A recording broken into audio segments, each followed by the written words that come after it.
Hi everyone, so we will start this short video on the background to Checking Out My History by John Agard, just by having a quick chat through what essentially the poem is actually about. So within the poem there is a speaker, and the speaker repeatedly talks about how the British colonisers taught students only what they, and by they we mean the British, wanted students to learn about.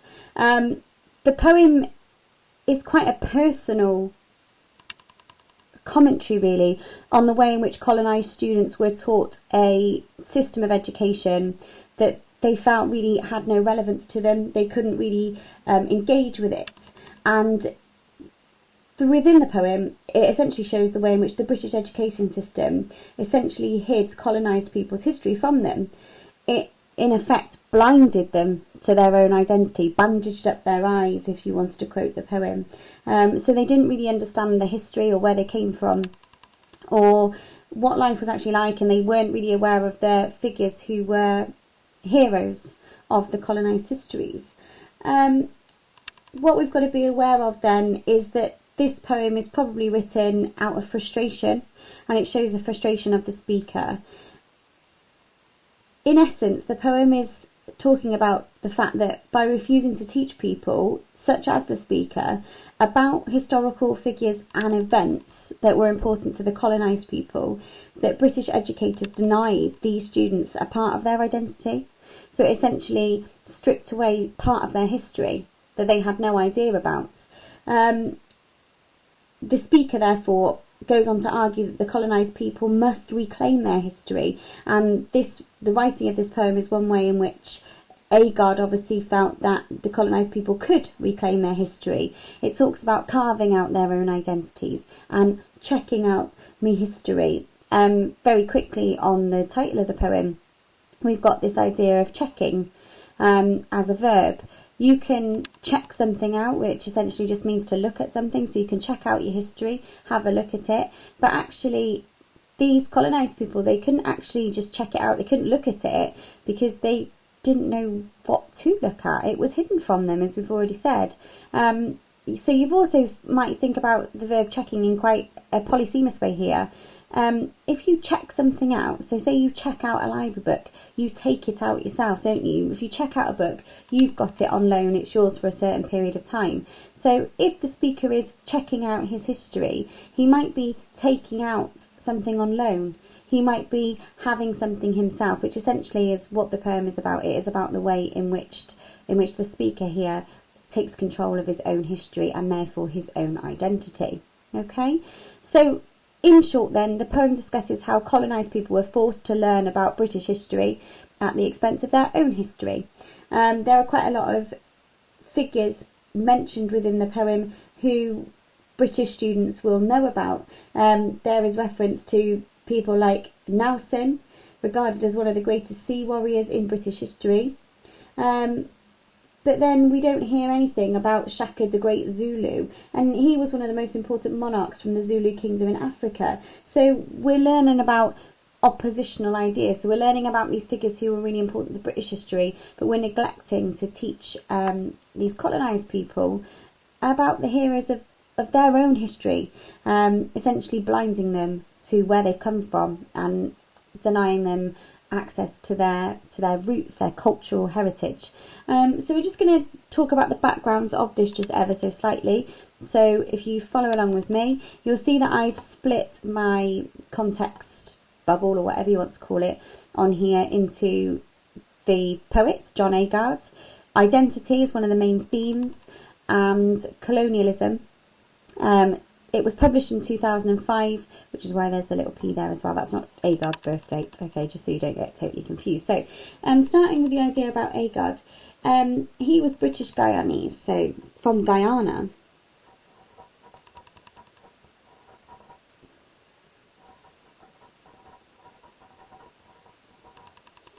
And he wants to focus on the holes in the British education system. Coming from Guyana, then he feels like he didn't really learn very much about Caribbean history himself.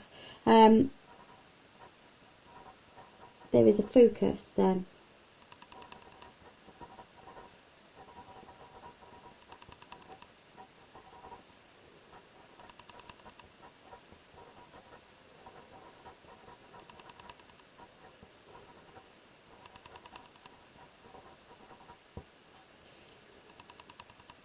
We've already talked about the fact that the poem discusses how colonised people were forced to learn about British history at the expense of their own history.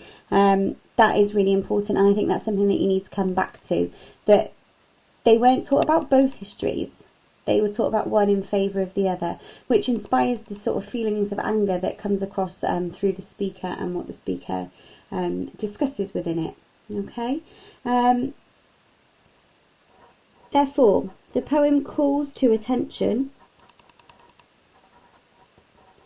the oppressive nature of colonial education.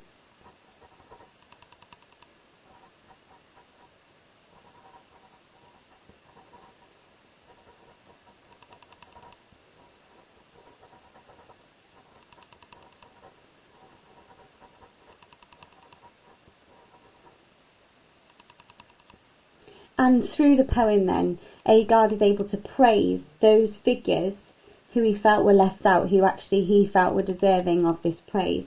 Okay, so he praises important figures.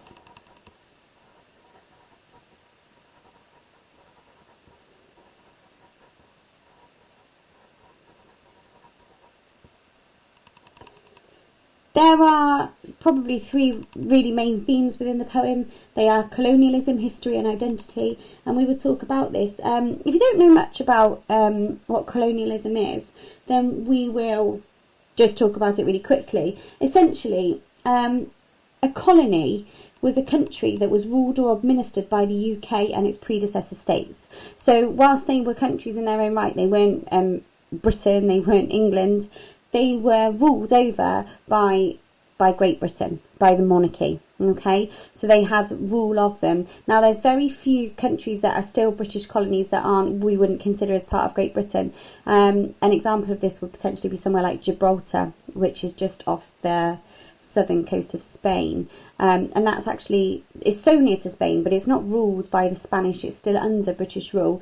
Now, what happened was that the British took control of some of these countries, and it originated through the overseas sort of possessions and trading posts that were established by England between the late 16th and early 18th centuries.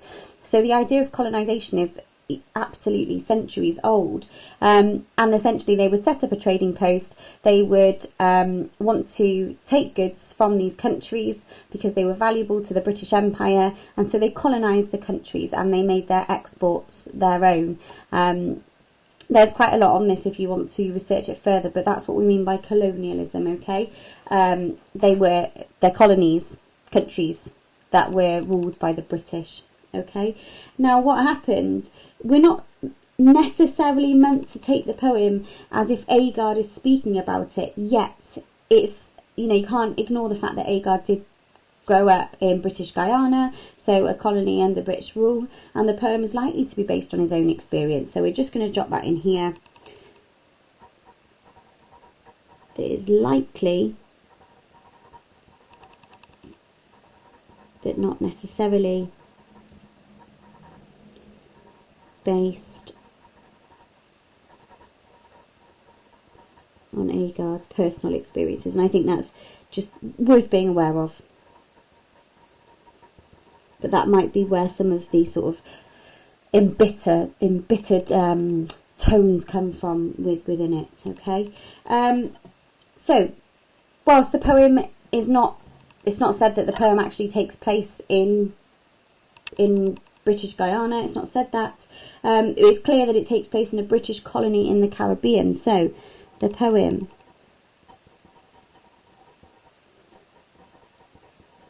takes place in a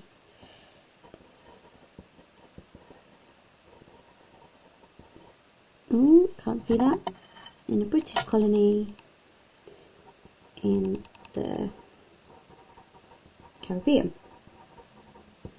And what we need to be aware of is that this poem is set in this British colony before Guyana gained its independence from Britain. Okay, so before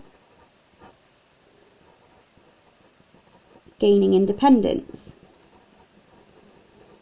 Now what you'll see now is that there aren't that many colonised countries anymore, colonised Caribbean islands, and there aren't. They usually now are self-governed and ruled by themselves.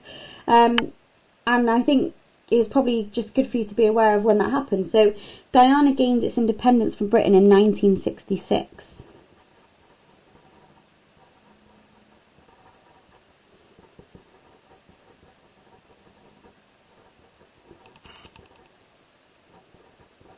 And there were other countries now that you will have heard of, that you'll be aware of, that were also at one point ruled by the British.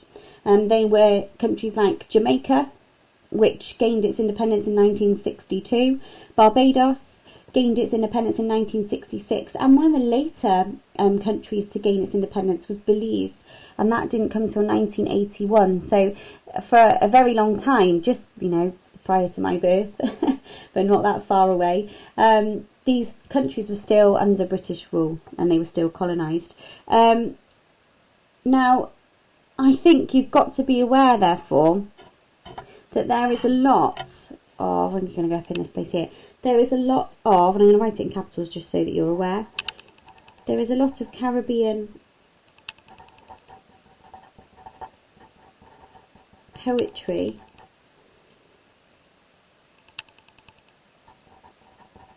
that is often tied to history.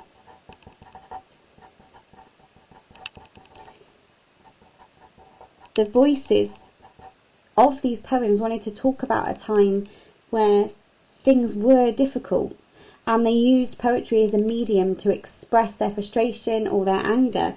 Now these poems, these periods in histories, it was often marked by brutal colonialism and enslavement.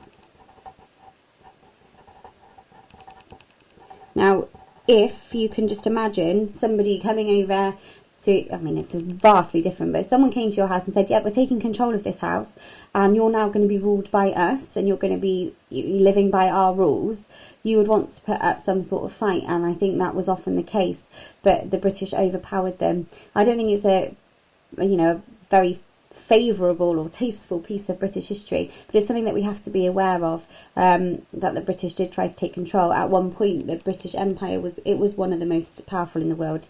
It ruled over so many countries now that have actually got their independence. So just be aware of that this idea of that colonialism was brutal, that it was violent and it was really difficult, and also this idea of enslavement, that if they wouldn't do what they were told, then they were slaves.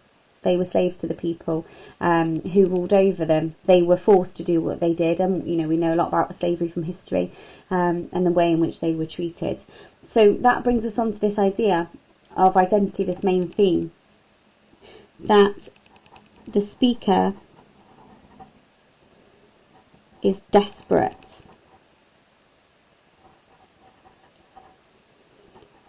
to have his own identity formed from a knowledge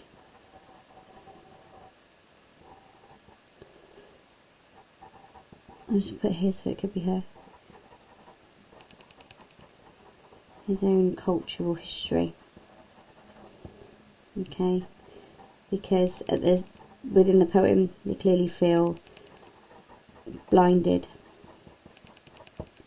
Okay, and it's almost, there's quite a lot of talking about, bandage up my eye to my own identity, almost like knowing your own history is an injury or an illness that has to be treated, which absolutely isn't the case, but I think that's probably how a lot of the colonised people felt, that they felt as if they were treated as if they were some kind of illness or something that had to be covered over or fixed.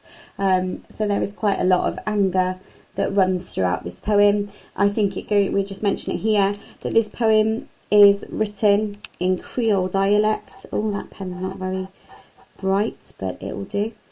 Creole dialect. So it's written phonetically. You'll be able to read it and it would sound as if you're reading it in the accent. And you will also, is an unmistakable rhythm. It's also got this calypso rhythm. And I think that Agard almost uses this dialect and the rhythm to almost try to take back some of the control.